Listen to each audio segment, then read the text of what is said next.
Hello, Steve. Today is Thursday, January the 16th. Thank you, Steve, for that informative lesson on potatoes and such. I know I now feel much more knowledgeable about the subject. I also feel more inspired to cook the meals that the new world has made possible. I look forward to cooking barbecue chicken pasta tomorrow, and tomorrow's gonna end up being pretty much my day of challenges. I'm expected to run, cook, math, and Yoda tomorrow. So on Friday, I'm certainly going to be breaking in my mint new blue sneakers. Also, I plan to finally pick up the bass and start learning it. And that's where I need your help, because I'm starting after your video tomorrow and I'm looking for startup tips. I'm also looking for advice on a new challenge, or at least the idea of a new challenge. As you know, over my summers at camp I developed a penchant for photography, as proof of this snapshot award from last year's staff banquet. And now, I'm looking for ideas on what I could do this year with photography. So anybody out there watching this video, let me know if you have any ideas I could follow. By the way, I've completed 9 pages about those 3 points I talked about earlier. And I have ideas for the other 3 units of Grade 10, so that should be done shortly. And while this idea has worked brilliantly with the Grade 10 material, I'm actually finding that it does not work very well with the Grade 9 material, so I'm going to have a different idea. And the idea is basically what you brought up a few videos, Steve, about the murder mystery. And that's where I need your help, Steve.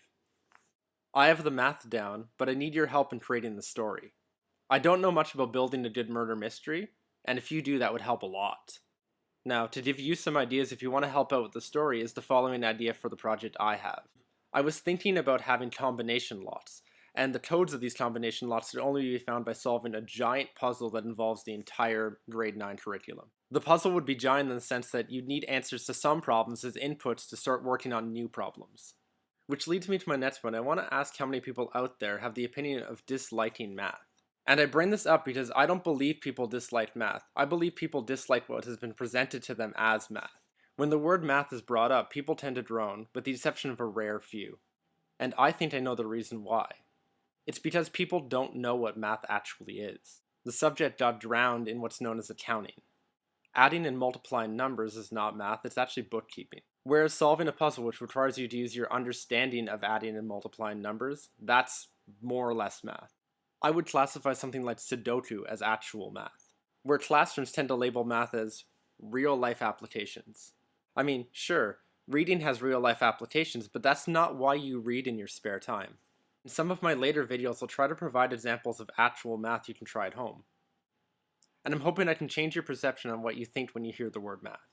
And in my opinion, another example of actual math is the game chess. Chess is math. It's a set of rules that you need to know, but it's the way that you put them together and use them to solve your own types of problems that makes it fun and interesting. And speaking of which, in our match, I'm the one who expects to draw first blood. My move is pawn from b4 to d4, and I call this an offensive-defensive strategy. I'm defending the pawn that you put in jeopardy. And while you just attacked the east side, I just made half of it uninhabitable. It's your move now, Steve. Choose it wisely.